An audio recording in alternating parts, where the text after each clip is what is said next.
Hello, everybody. I'm Madame Sensei. I teach Spanish, French, Japanese, English language arts to high schoolers out here in the beautiful Pacific Northwest.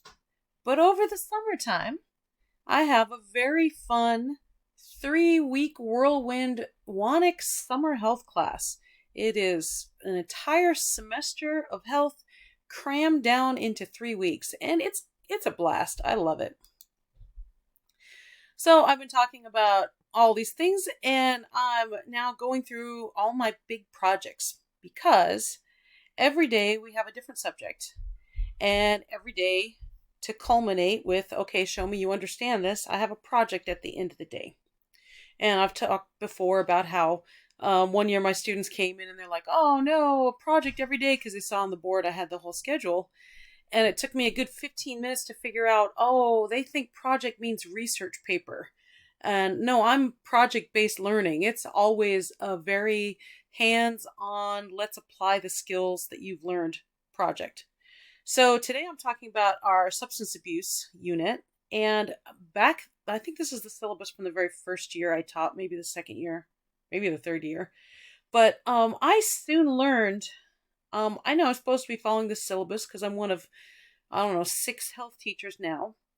But I kind of insist on being in my own home school so that I can do things my way because I like projects. I don't want to teach out of the textbook.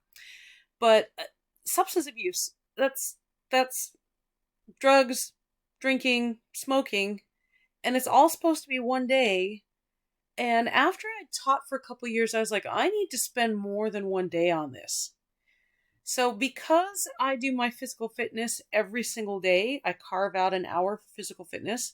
I decided I don't have to do that. I can pull this up, and I forget what else I cut down, but I do 3 days now. The first day is drinking, second day is smoking, third day is drugs. Okay, even though I know alcohol is a drug. Smoking has its own day because, this must have been about a decade ago. I got into this knockdown, drag-out fight with one of my seniors in an English class who was like, no, vaping is so much safer than smoking. And I realized, oh my God, she's totally bought into all the commercials for vaping. And I need to convince my students that vaping is even worse than smoking because now you're inhaling all these metals into your lungs and everything. So I do this over the course of 3 days, and my culminating thing is when I think about my summer health class, this culminating project is my very favorite project of everything we do. So one thing that we've been doing for these 3 days, every single day for the drinking, the smoking, the drugs days, is we've been working on our refusal skills. And this is the graphic organizer that I give the kids on the first day so they can start thinking about it. But we are always working on our refusal skills with a lot of little mini games. And for the refusal skills, I keep having them call back to their values and their goals because their values and their goals are what we work on the very first day and the very second day and even the third day. We work really hard on identify your values, because if all your decisions, I talked on an earlier video about the decide process, all your decisions are made based in alignment with your values and with your goals, it's very difficult for you then to make a decision that you're not happy with. You're not going to look back on your life and say, I wish I hadn't done it that way. Things might come up. Life happens, and you might break a leg like I did, and that's going to get in the way. But none of the really big decisions that I've made have I ever regretted, because I know what my values and my goals are. So I've got to try and explain that to the kids. So this is just the graphic organizer. I just have them make a list. I don't want to do this because, and then as long as they're specific and it aligns with their goals and values, it's easier for them to refuse when they are confronted with drinking, smoking, drugs. And then I have them practice saying no thanks a lot aloud, because a lot of people can't say it aloud. They haven't practiced it. They got to practice it. And then I have them make up reasons, excuses, and I'm like, you can lie, that's okay, but you got to practice it so that it sounds like a convincing lie. We practice walking away. I have them get out of their chairs and we practice walking away. Practice changing the subject. What are you going to change it to? If you have a subject in mind, if you're ready to change the subject, it's going to be easier for you to do it when the time comes. We make up a couple of jokes, and they practice saying the jokes because nothing's going to be easy unless they practiced it. I know that from teaching language. And then I really, really want to hammer in, do not drive around with someone who's under the influence. And I tell them constantly, call the police. The police are not going to get mad at you for calling them to help you get a ride home. They would much rather help you get a ride home than scrape you up off the pavement. And then stay with your friends and make good choices and friends. And if you haven't made good choices and friends, convince those people to come up to your level. All right, so this, I don't even remember where I got this. I think this might have come out of the textbook. It was a game with jelly beans, all right? And so I printed it all out as cards. And we've got player number 1 pressures all the other players to eat jelly beans. Player number 2 pressures 3 other players to eat jelly beans. Decide for yourself whether or not you're going to eat jelly beans. Player 3, do not pressure any other player to eat jelly beans, but eventually give in when pressured to eat jelly beans. Do not pressure any other player to eat jelly beans. Do not give in. And player 5, decide for yourself whether you will pressure any of the other players to eat jelly beans and decide for yourself whether or not you will eat jelly beans. Now, I normally have 6 students per table. I've got 6 table groups. Actually, my summer class is always capped at 32 because they don't want to pay me any extra. But obviously, I need to, for a couple of the groups, I have to have some extra cards. Okay, so here's what the cards look like. I just printed them really large so I could slice them well. And then I've got a little jar with the jelly beans right here in the middle of the table.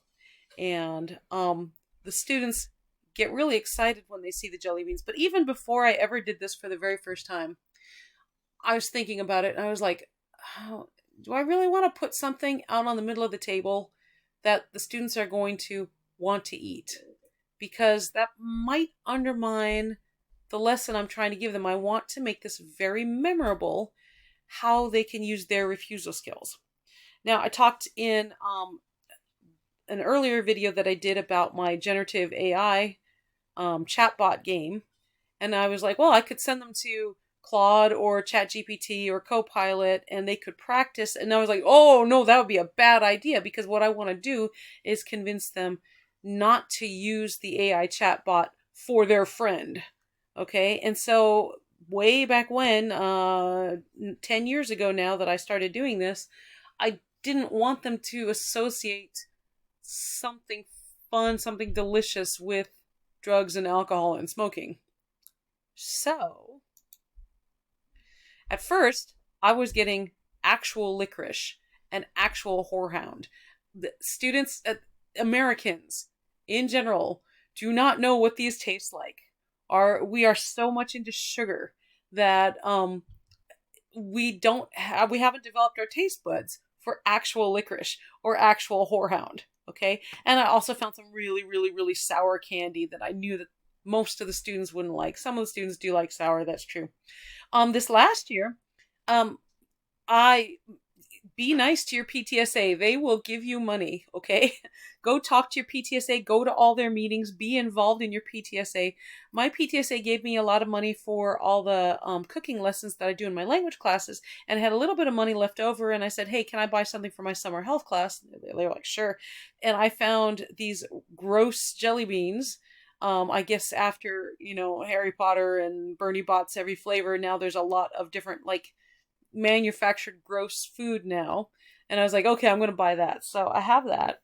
And I used that this year, and it was great. It was beautiful because I put the jelly beans out in front of the students and like, wait, can we eat these? And I'm like, oh yes, you can eat them.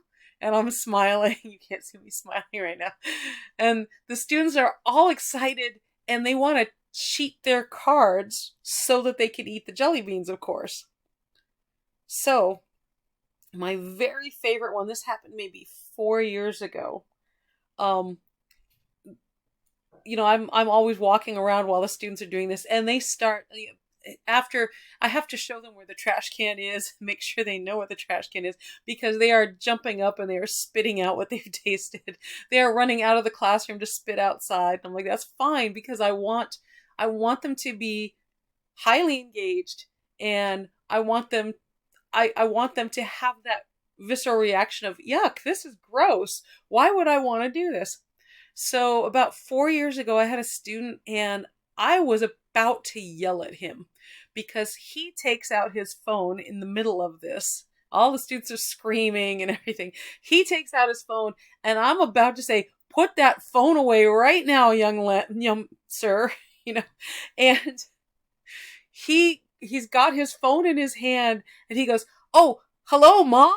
Oh, no, I'm sorry. I totally forgot to take out the trash. I'm coming home right now." So that was his refusal skill that he had practiced.